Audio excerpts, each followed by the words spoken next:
오늘의 말씀은 에베소서 2장 8절에서 9절입니다.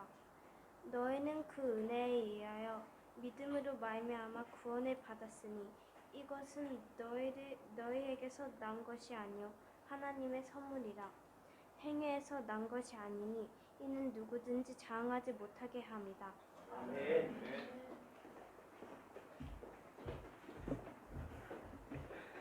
예, 반갑습니다. 제가 이렇게 한번 한 주를 돌아보며 생각해 보았습니다. 저는 한국에서 어떤 삶을 살았을까 생각해 보았더니 한국에서 대부분의 시간들은 교회 찬양대 지휘자로 한 15년 정도 교회를 섬겼던 것 같습니다. 그리고 호주에 와서도 약 5년 정도 제가 지휘를 한 것 같아서 생각해 보니까 한 20년 정도 저도 지휘 경력이 있는 것 같습니다. 그런데 요즘 제가 말씀을 준비하면서 제가 과연 지휘를 한 적이 있는가 생각이 들 정도로 지휘에 대한 마음이 완전히 까마득해졌었습니다. 제가 유일하게 지휘했던 흔적은 저의 서고에 남아있는 한 켠에 수많은 악보들이 제가 과거에 지휘를 했구나라는 그런 흔적이 남아있습니다. 그 당시 저는 그렇게 배웠습니다. 지휘자의 생명은 레파토리다. 그래서 다양한 곡을 가장 적합한 곳에 적합하게 드릴 때에 지휘자는 그 힘이 발휘된다라고 배워서 악보를 참 많이 모았습니다. 한국에서부터 이사 다닐 때마다 저희 아내가 버려라 할 때마다 그 낡아 빠진 악보를 하나도 안 버리고 다 가지고 있었는데 이제는 그것을 정리해야 될 때가 온 것 같습니다. 이제 예전에 제가 한국에서 한참 지휘 공부를 할 때에 저의 친한 형이 아주 지휘 공부를 많이 한 형이 있습니다. 근데 그 형이 저에게 이런 조언을 해준 적이 있습니다. 그 형은 저와는 다르게 정통적으로 지휘를 배워서 부산에서 일반 대학을 졸업하고 서울에 있는 성악과에 또 편입을 하고 세계적으로 아주 유명한 교수님 밑에서 전문적으로 지휘를 배운 지휘자입니다. 당연히 지금 현재도 지휘자로서 열심히 활동을 하고 있습니다. 근데 그 형과 어떻게 공부를 하게 됐냐면 그 형이 직장과 집은 서울에 있었는데 교회가 부산에 있었습니다. 아주 큰 교회였는데 거기서 지휘를 하고 있었는데 집이 서울에 있다 보니까 부산에 있는 처갓집이 저희 집과 근처에 있었습니다. 그러니까 토요일마다 거기서 잠을 자고 지휘를 하러 가야 되니까 저는 매주 토요일마다 그 형을 찾아간 겁니다. 그리고 무료 지휘 레슨을 받았습니다. 많은 곡들을 가져가고 곡에 대한 분석을 배우고 그때 아마 제 지휘가 좀 많이 늘었던 것 같습니다. 근데 지금도 잊혀지지 않는 한마디가 있습니다. 지휘를 저에게 가르치면서 이런 말을 했습니다. 여러분 한번 들어보십시오. 지휘를 할 때에 무리하게 지휘하려고 하지 마라. 때로는 지휘하지 않는 것이 가장 훌륭한 지휘가 될 수 있다. 지휘를 배우러 간 저에게 하는 말이 너무 무리하게 지휘하려고 하지 마라. 때로는 지휘하지 않는 것이 가장 훌륭한 지휘가 될 수 있다라는 좀 뜬금없는 가르침을 줬습니다. 당연히 그 당시에는 그것이 무슨 말인지 잘 몰랐습니다. 그리고 저는 계속해서 지휘를 하면서 나중에 시간이 지나서 알았습니다. 찬양이라는 것은 그 찬양 자체의 힘이 있기 때문에 거기에 사람이 인위적으로 지휘라는 어떤 양념을 첨가했을 때는 그 찬양 자체의 본래의 맛이 사라질 수 있다라는 좀 그런 마음으로 저에게 와닿았었습니다. 저는 오늘 설교를 구원, 하나님의 선물이라는 설교를 준비하면서 그때 그 형이 저에게 해줬던 그 말이 딱 떠올랐습니다. 구원이라고 주제로 정해진 성경 본문으로 설교를 준비해야 되는데 과연 구원을 내가 어떻게 설명할 수 있을까 깊은 고민에 빠졌습니다. 여러분들은 지난 한 주간 목금토 그러니까 3일 동안 에베소서 말씀을 묵상하셨습니다. 하셨으리라고 믿습니다. 그 3일 동안 에베소서 말씀을 묵상하면서 어떤 생각을 하셨습니까? 무엇을 가장 먼저 떠올렸습니까? 저는 3일 동안 에베소서 말씀을 묵상하면서 제 머릿속에 떠오른 것은 사도 바울은 진짜 위대한 신학자이면서 설교가이면서 목회자이다라는 그런 생각을 해보았습니다. 특별히 신학적인 측면에서 어떤 사람이 자기가 생각한 것을 드러내는 것은 말이나 글입니다. 특별히 사도 바울은 글에 있어서는 정말 능통하다는 것을 제가 다시 한번 깨닫게 되었습니다. 저의 이 생각은 단순하게 사도 바울 존경한다 이런 말 가지고는 도저히 표현될 수 없을 그것보다 훨씬 차원이 높은 그런 마음을 제가 느꼈습니다. 여러분들이 아실지 모르겠지만 목금토 3일 동안 묵상했던 에베소서 1장은 세 문장입니다. 그러니까 사도 바울이 글을 쓰는데 두 번 끊었다는 얘기입니다. 1절과 2절에서 인사를 하면서 한 번 끊었고, 그 다음에 3절부터 14절까지 금요일 본문 그 많은 글을 펜을 떼지 않고 그냥 다 썼습니다. 한 줄로 쫙 써내려갔습니다. 그리고 토요일 날 저희들이 묵상했던 15절에서 23절까지 내용도 한 필로 1편 휘지로 써나갔습니다. 그러니까 에베소서 1장에 담긴 그 수많은 내용, 여러분들이 느끼셨을지 모르겠지만 신론, 삼위일체론, 구원론, 성령론, 교회론에 관한 내용을 그냥 단 세 문장으로 쫙 써내려갔었습니다.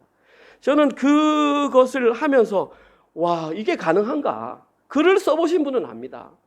어떤 글을 쓸 때에 논지를 잃어버리지 않고 그 문장을 계속 써내려가는 것은 정말 힘든 일입니다. 근데 그 힘든 일을 사도 바울이 해냈다는 것입니다. 정말 놀라운 일입니다. 여러분들은 에베소서 1장을 어떻게 묵상해 하셨는지 모르겠지만 저는 솔직히 목금토 그 문장, 그 짧은 문장을 짜낸다고 4시간 이상을 무슨 말인지를 잘 모르겠는 겁니다. 그리고 여러분들께 무엇으로 안내해드려야 할지 잘 모르겠다는 것입니다. 순간 제가 고민한 게 이 말씀 묵상 괜히 한다고 한 것 같아. 너무 힘들었습니다. 정말 많이 힘들었습니다. 그런데 사도 바울은 그것을 그렇게 써내려간 그 모습이 정말 존경 이상의 생각입니다. 특별히 제가 많은 감동을 받았던 것은 오늘 본문과 관련된 구원론에 관한 내용을 너무 심도 깊게 다룬 것에 대한 부분을 감탄을 하지 않을 수 없었습니다. 그러면서 제가 오늘 본문으로 구원에 관한 설교를 준비해야 하는데 그 형이 했던 말이 딱 떠오르는 겁니다. 차라리 설교하지 않는 것이 가장 훌륭한 설교가 될 수 있지 않을까라는 그런 생각에 제가 이뤘던 것입니다. 제가 여기에 구원이란 말에 더 이상 무엇을 첨가하는 것이 구원을 이보다 더 정확하게 설명할 수 있을까? 그러면서 머릿속에 떠오른 것이 오늘은 여러분 에베소서 2장 1절부터 10절까지 함께 저랑 같이 10번 읽읍시다. 그냥 1절부터 쫙 10번 읽고 여러분 곳으로 되시기 바랍니다. 하고 내려가는 것이 더 좋지 않을까라는 고민을 잠시 했었습니다. 그런데 그렇게 하면 안 되기 때문에 준비를 하면서 여러분들과 이런 마음을 나누고 싶습니다. 오늘 설교 시간을 통해서도 하나님께서 저희들에게 주시는 또 다른 은혜가 있을 것이라는 기대감을 가지고 설교를 준비했습니다. 평소에도 집중해서 잘 들으시는 줄 압니다. 우리 성도들, 우리 가장 어린 우리 채은이부터 정말 집중해서 듣는 줄 압니다. 하지만 오늘 특별히 다른 주일보다 2배 이상 집중력을 발휘해서 들어주시기 바랍니다. 왜냐하면 구원은 우리 인생에 있어서 가장 핵심적인 주제이기 때문입니다. 이 구원을 제대로 이해하면 이 이후의 모든 신앙은 오케이인데 이 구원을 잘못 이해하기 시작하면 그 이후에 아무리 신앙생활을 오래 해도 헛고생이 될 수 있기 때문입니다. 그래서 다시 한번 부탁드립니다. 집중해서 한번 들어보시기 바랍니다. 자, 여러분들은 구원이 무엇이라고 생각합니까? 구원. 설교 시간이니까 대답을 하기가 좀 힘들 겁니다. 그렇죠? 그러면 두 번째 질문은 구원과 관련해서 어떤 말이 가장 먼저 머릿속에 떠오릅니까? 구원이라고 하면 연관되는 단어. 여러 가지 뭐가 있습니까? 은혜 뭐 등등 있을 것입니다. 저는 구원이 무엇일까 가장 기초적으로 돌아가 보자 해서 국어 사전을 찾아봤습니다. 우리말 국어 대사전에 구원의 정의는 이러합니다. 첫째, 위험이나 곤란에 빠져 있는 사람을 구해주는 것, 그것이 구원이랍니다. 둘째, 기독교에서 인류를 죄악과 고통과 죽음에서 건져내는 일, 이것이 구원이라고 우리말 국어사전에 그렇게 되어 있었습니다. 이 개념은 제가 생각하는 구원의 개념과 크게 다르지 않습니다. 그렇구나. 일단 첫 번째는 여러 가지 상황 속에서, 두 번째는 기독교에서 인류의 죄악과 고통에서 구원해주는 일, 맞다고 생각합니다. 그러면 오늘 본문에서는 구원을 뭐라고 설명하고 있는가 한번 살펴보았습니다. 오늘 본문에는 5절과 8절에 구원이라는 단어가 각각 한 번씩 나옵니다. 그리고 오늘 본문에 나오는 것은 4개의 옥중서신 가운데에 유일하게 나오는 구원이라는 글자입니다. 에베소서에 더 이상 구원이라는 글자 안 나옵니다. 이 두 부분만 구원이 나옵니다. 5절입니다. 허물로 죽은 우리를 그리스도와 함께 살리셨고 너희는 은혜로 구원을 받은 것이라. 여기 구원 한번 나오고요. 8절에 너희는 그 은혜에 의하여 믿음으로 말미암아 구원을 받았으니 이것은 너희에게서 난 것이 아니요 하나님의 선물이라. 이렇게 두 번 나옵니다. 그리고 여기에 쓰인 구원이란 글자의 헬라어는 소조입니다. 뭐 몰라도 되고 알아도 상관없습니다. 그냥 그런 단어입니다. 소조. 구태여 해석을 하자면 구원하다, 해받지 않다, 보존하다 이런 뜻입니다. 그러니까 우리말 국어 사전에서 말한 것이나 헬라어에서 쓰인 소조라는 단어가 사실은 의미가 비슷합니다. 그런데 저희들은 오늘 본문에 기록된 이 구원이라는 단어를 살펴볼 때에 그 뒤에 항상 어떤 단어가 함께 동반되어 등장한다는 것을 주목해야 합니다. 먼저 5절을 보시면 허물로 죽은 우리를 그리스도와 함께 살리셨고 너희는 은혜로 구원을 뭐라고 그랬습니까? 받은이라고 나와 있습니다. 구원은 항상 받은이라는 글자와 같이 나옵니다. 8절도 마찬가지입니다. 너희는 그 은혜에 의하여 믿음으로 말미암아 구원을 받았으니 됐으니까 구원은 받았다라는 단어와 밀접하게 나옵니다. 한마디로 말해서 구원은 받다 이렇게 생각합니다. 지금 저희들이 읽고 있는 성경은 개역 개정 성경입니다. 이 이전의 성경을 우리는 개역 성경이라고 합니다. 개역 성경에는 이 단어를 뭐라고 했냐면 구원을 얻다 그렇게 했습니다. 두 단어 마찬가지입니다. 구원을 얻다. 결국은 번역을 고치기 전이나 번역을 고친 이후나 지금은 구원을 받았다. 번역을 고치기 전에는 구원을 얻었다. 둘 다 얻다, 받다라는 소유의 개념으로 구원을 생각하고 있다는 것입니다. 이것이 첫 번째 포인트입니다. 번역을 고치기 전이나 번역을 고친 이후나 구원을 한국 말에서는 구원을 소유하는 개념으로 표현하고 있다는 것입니다. 이러한 이유로 인해 저희 한국 교회에서 자랐던 사람들은 구원이라는 단어를 떠올리면 자동적으로 구원을 소유하는 개념으로 생각을 합니다. 다 그렇습니다. 당신 구원 받았습니까? 당신 구원을 얻었습니까? 늘 그렇게 말한단 말입니다. 그런데 저희들은 여기에서 한 가지 의문을 가질 수 있는 것이 과연 헬라어 원어 본문에도 이 구원을 소유의 개념으로 설명하고 있는가라는 것을 확인해 봐야 합니다.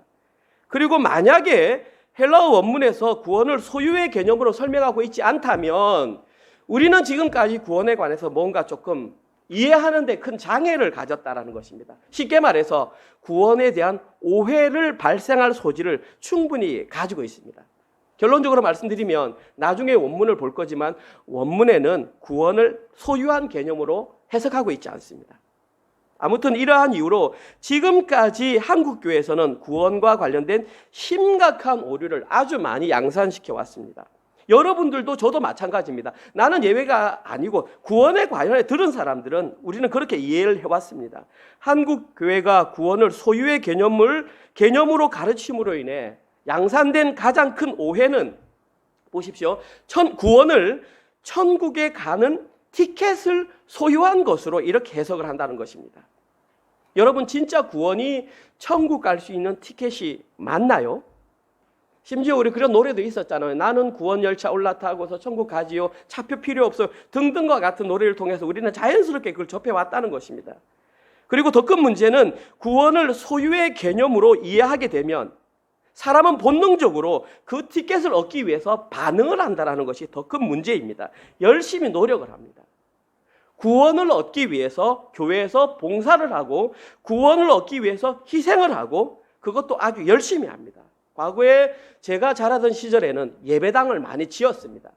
다 어려운 시절이기 때문에 없었습니다. 그러면 한 부흥 강사가 와가지고 구원을 받은 사람들은 이 교회를 함께 지어야 합니다. 오늘 작정하겠습니다. 그러면 그 자리에서 막 종이를 나눠줍니다. 그럼 써냅니다. 한 구자에 100만 원. 그 당시에 100만 원 같으면 몇 달치 월급입니다.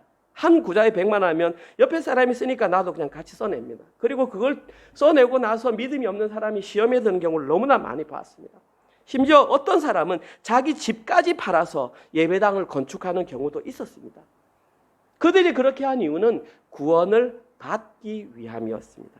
그러나 구원은 그렇게 해서 얻을 수 있는 천국 티켓이 아닙니다. 사랑하는 성도 여러분, 다시 한번 말씀드립니다. 구원은 천국에 갈 수 있는 티켓을 자신이 소유하고 싶다고 해서 얻을 수 있는 것이 아닙니다. 오히려 성경에서 말하는 구원은 풀어서 설명을 한다면 죄로 인하여 끊어졌던, 잘 들으셔야 됩니다. 구원은 죄로 인하여 끊어졌던 하나님과의 관계가 회복된 그 상태를 구원이라고 합니다.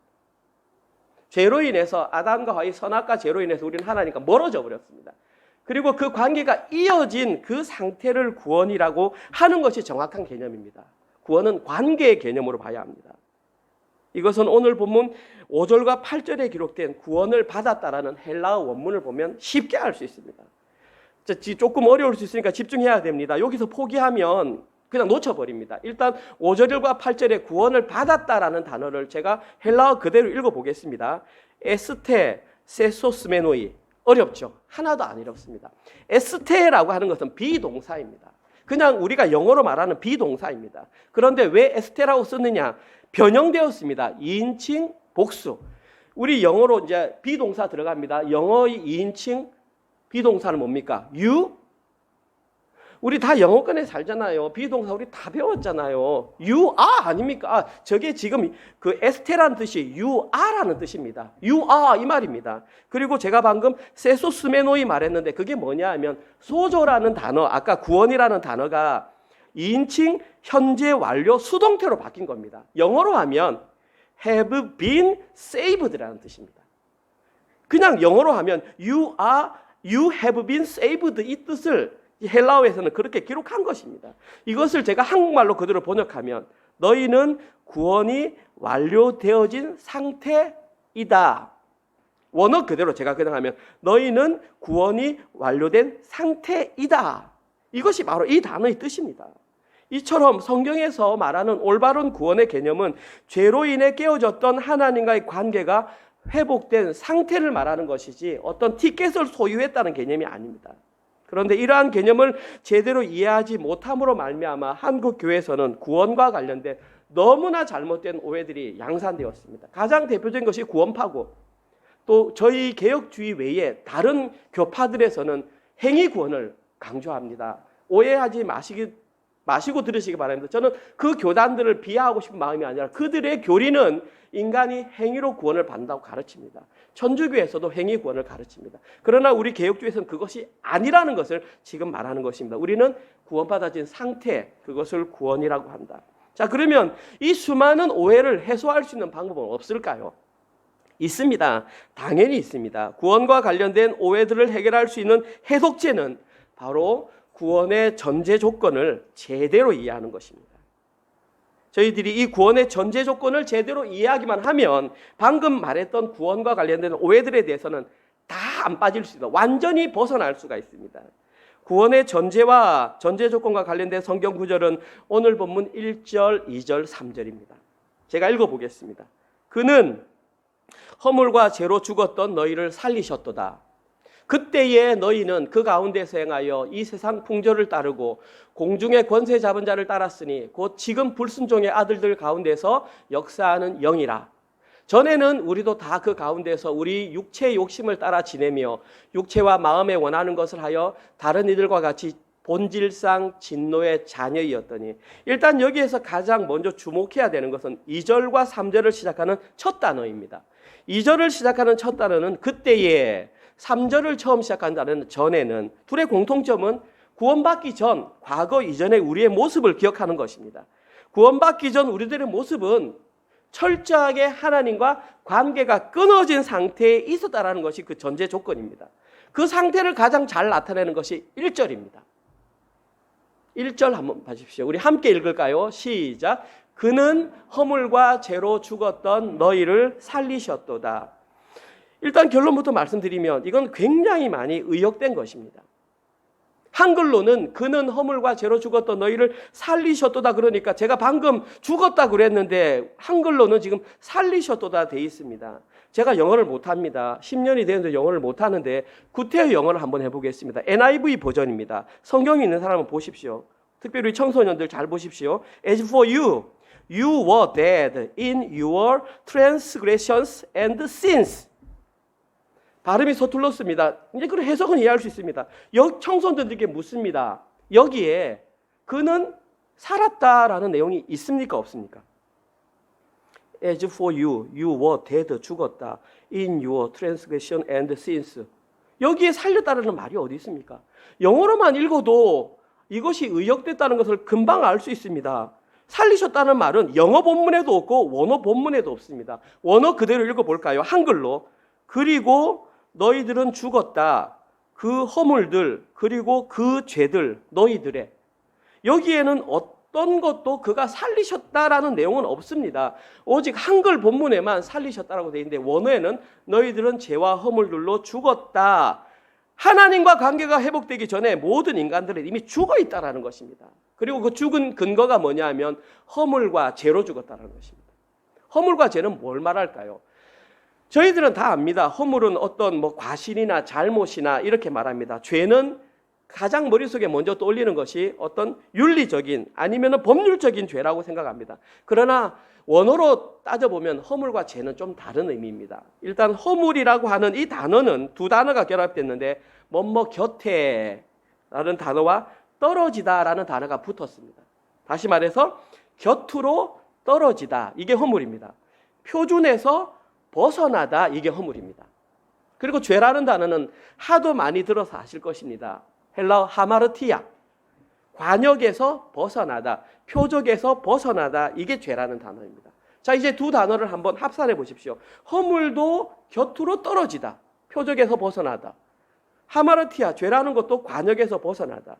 다시 말해서 허물과 죄로 죽었다라는 말은 저희들은 하나님과의 관계가 끊어진 상태에서는 완전히 떨어져 버렸다라는 뜻입니다. 성경에서는 이러한 상태를 그냥 한마디로 죽었다라는 것입니다. 여러분, 하나님과 관계를 회복하지 못한 모든 사람은 죽은 사람입니다. 이거는 충격적인 내용입니다. 하나님과 관계가 회복되지 못한 사람은 죽은 사람입니다. 여러분들이 잘 이해하셔야 됩니다. 여기에 대한 올바른 개념을 가져야 됩니다. 죽었다라는 개념은 우리가 일반적으로 생각하는 호흡을 하고 있다라는 개념을 넘어선다라는 개념입니다. 질문 드립니다. 여러분, 아담과 하와가 에덴 동산을 선악과를 먹었을 때 하나님은 정령 죽으리라 말씀하셨습니다. 그런데 그들은 죽었나요? 살았나요? 대답 못하죠. 죽었는지 살았는지. 그러나 그럼 다시 질문 바꿀게요. 그들은 선악과를 먹은 이후에 오랜 동안 생명을 유지하며 자녀를 낳았나요? 안 낳았나요? 많은 자녀를 낳았습니다. 그러면 그들은 그것을 죽었다고 해야 되나요? 살았다고 해야 되나요? 성경은 아담과 하와를 통하여 죽었다라고 말을 했습니다. 눈으로 보기에는 분명히 살아서 자녀를 낳고 살았지만 하나님의 눈에는 하나님과의 관계가 끊어졌기 때문에 성경은 그들을 향하여 죽은 상태라고 말했습니다. 하나님의 곁을 떠난 존재는 이 세상에서 지금 현재에도 아무리 살아있는 것처럼 보인다 할지라도 실제로는 죽은 자들입니다. 왜냐하면 시간이 지나면 그들은 하나님이 자기들의 죄의 결과로 말미암아 뜨거운 곳으로 가게 되어 있기 때문입니다. 요즘에는 이것을 가장 쉽게 설명하는 영화가 많이 나옵니다. 어떤 거냐면 좀비라는 것입니다. 좀비는 살았나요? 죽었나요? 죽었습니다. 막 움직이지만 사실은 죽었다라는 말입니다. 마찬가지입니다. 이처럼 하나님의 곁을 떠난 존재는 살아서 다른 사람처럼 활동을 다 하는 것처럼 보이지만 실제로는 죽었다라는 것입니다. 그리고 오늘 보면 2절과 3절에는 그 죽은 자들의 모습을 이렇게 설명합니다. 2절에서는 그 죽은 자들은 이 세상 풍조를 따르며 살았다고 했습니다. 세상 풍조는 말 그대로 세상의 원리입니다. 세상이 살아가는 대로 같이 따라간다는 것입니다. 둘째로는 공중권세 잡은 자, 마귀입니다. 그 통치자가 원하는 대로 따라 사는 사람들입니다. 셋째는 그들은 3절에 보면 본질상 진노의 자녀라고 말했습니다. 이들은 절대로 스스로의 힘으로는 회복이 불가능한 상태. 이 상태를 신학적으로 인간의 전적 타락이라고 하는 것입니다. 이것이 구원의 전제입니다. 구원은 바로 자신이 전적으로 타락한 존재라는 것을 인정하는 그 자리에서부터 구원은 시작되는 것입니다. 반대로 얘기하면 내가 전적으로 타락한 존재라는 것을 인정하지 못하면 아직 구원이 시작되지 않았다는 것입니다. 그 사람이 어떤 행동을 한다 할지라도, 무슨 직분을 가졌다 할지라도, 어떤 행위로 교회에서 큰 일을 한다 할지라도 내가 전적으로 타락했다는 것을 인정하지 않으면 그 사람은 종교인은 될 수 있지만 신앙인은 아니라는 뜻입니다. 저는 과감히 말합니다. 이것이 구원에서 가장 핵심적인 내용입니다. 구원을 일단 말하려고 하면 무조건 인간의 전적 타락을 말하지 않고서는 성립 자체가 안 됩니다. 이 문제가 해결되지 않으면 여기서 끝내야 합니다. 과연 나는 전적 타락한 존재임을 인정하는가에서부터 구원은 다시 시작되어야 됩니다. 쉽게 말해서 스스로의 힘으로 구원의 상태에 이룰 수 있는 가능성은 0%. 그것을 인정하는 사람만 구원을 시작할 준비가 되었습니다. 이러한 이유로 우리 신앙의 선배들은 그 수많은 이단들의 대적들을 싸우기 위해서 칼빈의 5대 교리를 만들어서 지금까지 목숨처럼 지켜왔습니다. 우리는 이것을 튤립이라고 합니다. T, 인간의 전적 타락입니다. 인간은 구원에 있어서는 어떠한 노력도 할 수 없을 정도로 타락했다. U, 무조건적인 선택입니다. 인간이 구원에 관여할 수 있다면, 구원에 관여할 수 없다면 선택은 무조건적으로 하나님에 의해서 이루어진다. 세 번째, 제한적인 속죄. 모든 인류가 구원받았다는 보편 구원론을 우리는 거부합니다. 오직 하나님의 선택된 사람만 구원받았습니다. 여기에서 예정교리가 나오고 젊은 사람들이 굉장히 반발을 많이 합니다. 네 번째, 불가항력적인 은혜. 인간은 자신의 힘으로 결코 구원을 거부할 수 없다. 하나님께서 잡아서 구원하시면 따라갈 수밖에 없는 존재이다. 마지막, 성도의 견인. 한 번 실현된 구원은 어떤 과정을 거쳐서도 취소될 수 없다. 그리고 여기에서 가장 핵심적인 내용이 인간의 전적 타락. 인간의 전적 타락이 이루어져야 그 네 개가 성립이 되는 것입니다. 인간의 전적 타락을 인정하지 않으면 나머지 네 개는 무용지물입니다. 그래서 구원에 있어서 가장 핵심적인 사항은 인간의 전적 타락을 인정하는가, 나의 무능력을 인정하는가, 그래서 나는 전적으로 하나님을 의지하는 존재임을 내 입을 통해서 고백하는가, 그 순간부터 구원은 시작되는 것입니다. 다음으로 저희들이 살펴봐야 하는 것은 구원이 실제적으로 이루어지는 과정들입니다. 오늘 보면 8절과 9절 우리가 읽었던 본문입니다. 너희는 그 은혜에 의하여 믿음으로 말미암아 구원을 받았으니 이것은 너희에게서 난 것이 아니요 하나님의 선물이라. 행위에서 난 것이 아니니 이는 누구든지 자랑하지 못하게 함이라. 8절에 나와 있습니다. 구원을 받을 수 있는 과정 두 가지입니다. 구원을 실현시키기 위한 첫 번째 과정은 은혜에 의하여입니다.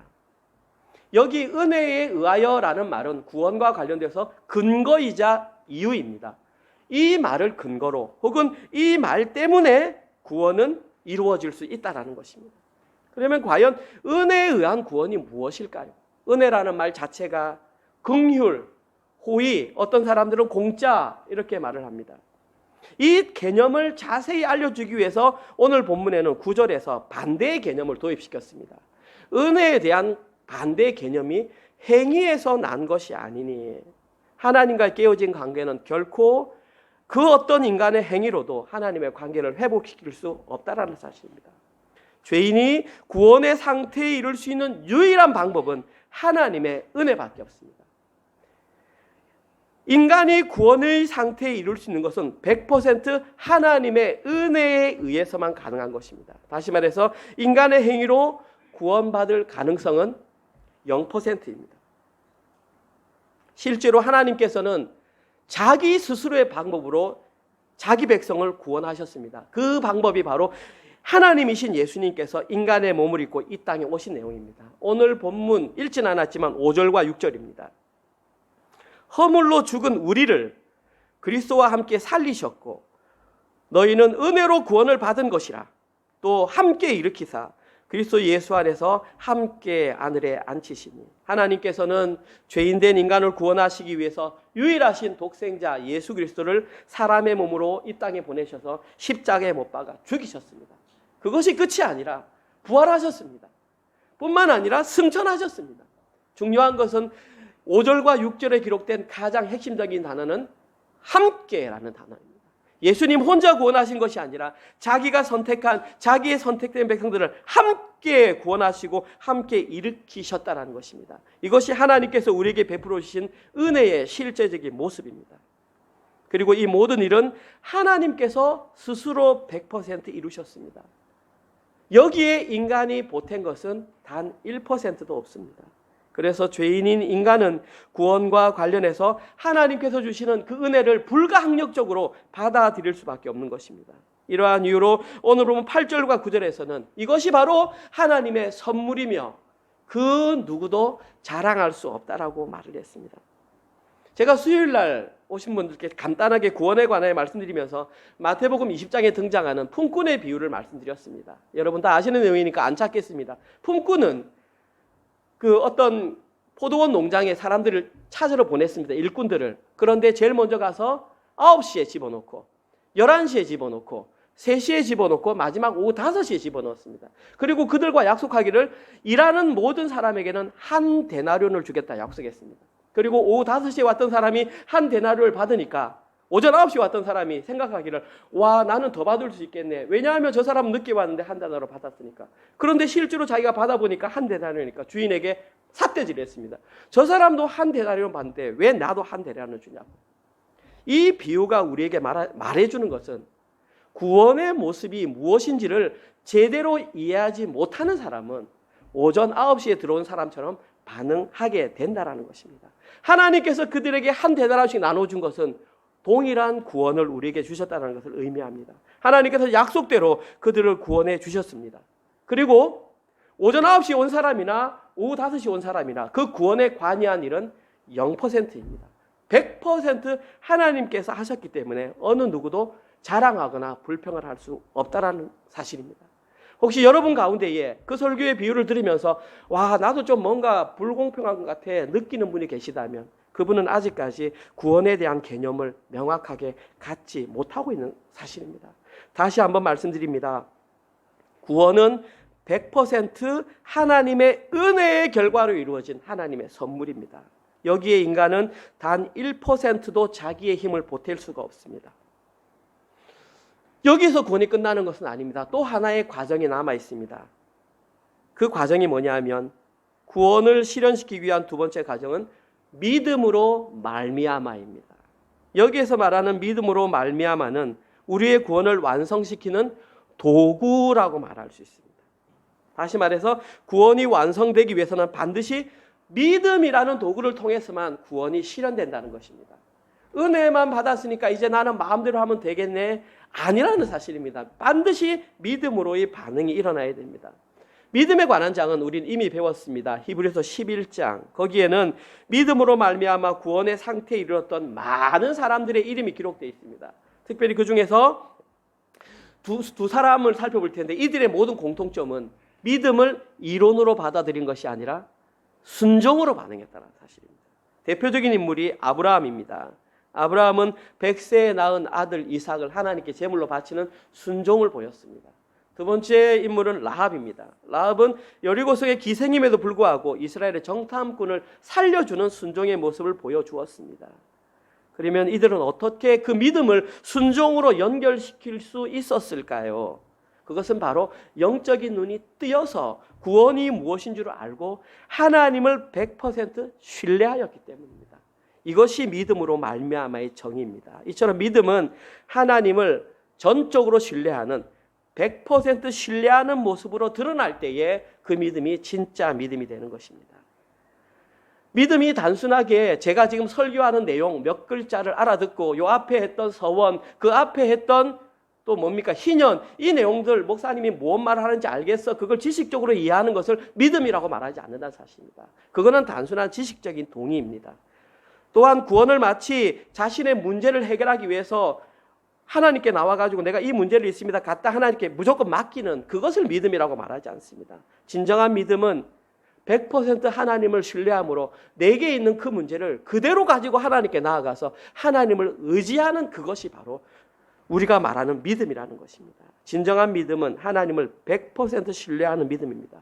자신의 인생 전체 자체 불만도 많고 문제도 많고 한 그 인생 전체를 하나님께 갖다 맡기고 연결된 그 상태, 그것을 온전한 믿음이라고 합니다. 그리고 그때야 비로소 하나님과 끊어졌던 관계가 온전히 회복되는 것입니다. 성경에서는 이 상태를 구원 혹은 하나님의 선물이라고 말하는 것입니다. 빠른 시간 달려왔습니다. 오늘 설교를 마무리하겠습니다. 오늘 설교 내용이 쉽지 않고 좀 어려운 내용인데 잘 집중해 주셔서 감사합니다. 저는 오늘 하나님의 구원인, 하나님의 선물인 구원에 관하여 살펴보았습니다. 아마 너무 많은 내용이 선포되었기 때문에 특별히 우리 친구들 잘 기억 못하실 것 같습니다. 기회가 되시면 설교를 한 번 더 들으시고 만약에 그럴 의사가 없으신 분들은 이것만 기억하십시오. 세 가지 100%. 첫째, 인간은 100% 타락한 존재이기 때문에 스스로 구원하지 못한다. 첫 번째 100%. 두 번째 100%. 구원은 100% 하나님의 은혜로만 실현되는 하나님의 선물이다. 세 번째 100%. 100% 하나님을 신뢰하고 순종하는 믿음을 보유하는 것이 구원이다. 이 세 가지 100%만 늘 마음속에 기억하시면은 구원에 대한 잘못된 개념에 빠질 수가 없습니다. 이것이 성경에서 말하는 올바른 구원의 개념입니다. 그리고 이 구원의 개념을 마음속에 품고 살아갈 때에 비로소 우리의 삶에서 구원이 시작되는 것입니다. 또한 이러한 구원의 개념을 마음속에 품고 살아가는 사람은 이제는 세상과 같이 살아갈 수가 없습니다. 세상과 같이 살고 싶어도 그렇게 살 수가 없습니다. 왜냐하면 이 구원의 개념이 올바로 알게 됨으로 하나님과 관계가 형성됨으로써 이제 우리에게는 새로운 관계가 형성되었기 때문에 그렇게 살고 싶어도 살 수가 없습니다. 자신의 마음속에서 하나님과의 새로운 관계가 형성된 사람은 그냥 세상 사람들처럼 동일하게 살아갈 수가 없습니다. 이것이 적절한 예가 될지 저도 잘 모르겠습니다. 쓸까 말까 고민을 많이 했는데 말씀드리겠습니다. 혹시 여러분들은 젊은 친구들은 당연히 모를 것이고 저 또래 분들은 아실지 모르겠는데 전태일이라고 하는 사람을 아십니까? 모르십니까? 1995년에 아름다운 청년 전태일이라는 영화도 나왔었습니다. 한번 찾아보십시오. 전태일이라고 하는 이분은 1948년생으로 서울 평화시장의 재단사로 일하던 노동자였습니다. 이분은 시다부터 시작해서 재단사까지 올라갔는데 본인이 재단사가 되고 나서 이를 보니까 주변에 저희 건물보다 훨씬 좁은 2층 다락방에 6평도 되지 않는 곳에 13명의 여공들을 집어넣고 이게 뭐니까 우리가 보이 말하는 재봉질하고 그러면 그 섬유 가루를 다 마시지 않습니까? 그 친구들이 열악한 환경 속에서 피를 토하고 하는 모습을 전태일이라고 하는 이 사람이 보고 이것을 한번 개선시켜 봐야 되겠다. 그래서 근로기준법이라 읽어보니까 그 당시 우리나라에도 근로기준법이 있어서 법을 지키며 준수해야 되는데 그것이 하나도 안 지켜진 것을 알고 노동청을 찾아가고 사람들을 찾아가서 근로환경을 개선시켜야 됩니다라고 했는데 사람들은 기똥을 안 들었습니다. 그 당시에는 이 폭력이 국가를 지배하던 시절이기 때문에 인권이 아주 안 좋던 시절이었습니다. 그래서 여러 번 작업을 거치다가 저는 이분의 죽음을 위하는 것은 아닙니다. 오해하지 마십시오. 결국은 그 근로기준법을 손에 들고 자기 몸에 신나를 붓고 사람들 앞에서 불을 지르면서 분신 자살했습니다. 그러면서 우리는 기계가 아니다. 우리도 근로기준법을 준수해달라. 이렇게 했습니다. 그때가 1970년 11월이었습니다. 지금부터 약 52년 전 대한민국의 경제 환경은 여러분이 생각하는 것보다 훨씬 열악했습니다. 저는 그분의 죽음을 보면서 과연 이분은 왜 이런 죽음을 선택했을까? 지기 쉬웠을까? 저는 어려웠을 거라고 생각합니다. 그런데 그분의 마음속에는 그 주변 동료들을 향한 뜨거운 마음을 주체할 수 없어서 자기 몸을 불살랐습니다. 저는 그 죽음을 미워하지 않습니다. 죽으면 안 됩니다. 어느 경우에도 죽음을 미워할 수는 없습니다. 그런데 제가 말하고 싶은 것은 하나님과의 관계가 끊어졌다가 구원의 개념을 올바로 알고 하나님의 관계가 붙었던 사람이 그것이 진짜 기쁘다면 그냥 그것을 알지 못하는 사람과 과연 똑같이 살아갈 수 있을까라는 그런 생각을 해보았습니다. 제가 여러 군데의 교회에서 찬양 인도를 하는데 제가 찬양 인도를 할 때 주로 눈을 감습니다. 왜 눈을 감느냐 하면 제가 눈을 뜨고 찬양하니까 그분들의 모습을 보면서 제가 굉장히 시험이 많이 들었습니다. 처음에 갔던 교회에서는 찬양 인도를 하는데 팔짱을 끼고 이렇게 저를 쳐다보는 겁니다. 저를 쇼하는 거죠. 저는 그걸 보면서 제가 찬양을 못 하겠더라고요. 제가 시험이 들어서. 그래 눈을 감았습니다. 또 한 번 다른 교회에서는 제가 찬양 인도를 하고 나오는데 저 귀에다가 그렇게 말하더라고요. 아이고 찬양은 목사님 혼자 다 하네요. 비꼬는 거죠. 마음이 많이 아팠습니다. 저는 그렇게 분출하지 않고는 제가 하나님과의 그 예배의 관계를 형성할 수 없을 것 같았는데 그분 눈에는 제가 오버하거나 쇼한다고 보였던 것이죠. 과연 그것이 맞나 싶습니다. 그 마음속에 진정한 하나님과의 관계가 회복된 연결된 사람에게서 드려지는 예배, 드려지는 찬양, 드려지는 삶이 과연 세상 사람들과 똑같을까?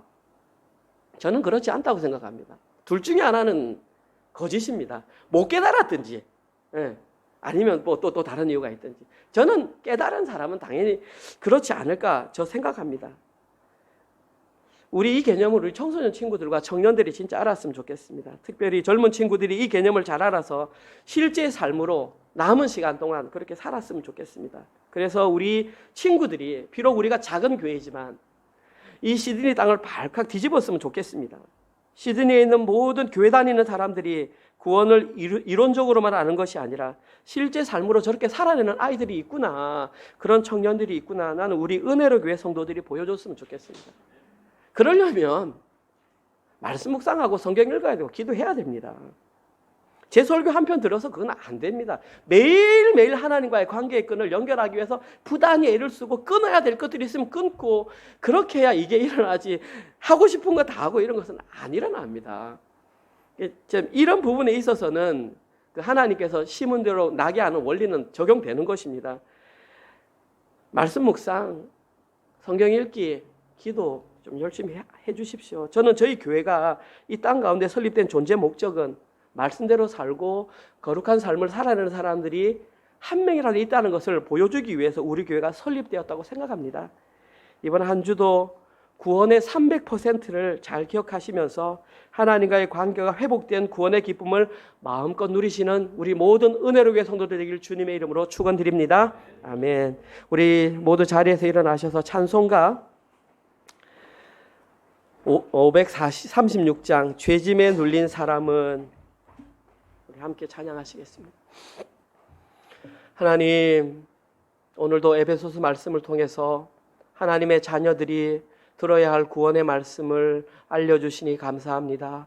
이제는 올바로 깨달은 구원의 개념, 끊어졌던 하나님과의 관계가 다시 회복된 상태의 구원의 개념을 온전히 깨닫게 하시고 우리의 마음 가운데에 300%의 마음을 잃지 않게 하여 주시옵소서. 하나님, 저희들은 전적으로 타락한 존재이므로 하나님께 나아갈 수 있는 그 어떤 힘과 능력이 없음을 고백합니다.